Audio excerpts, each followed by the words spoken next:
الله الذي خلق السماوات والأرض وما بينهما في 6 أيام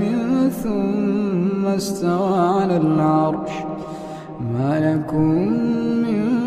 دونه من ولي ولا شفيع أفلا تتذكرون يدبر الأمر من السماء إلى الأرض ثم يعرج إليه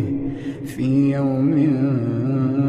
كان مقداره 1000 سنة مما تعدون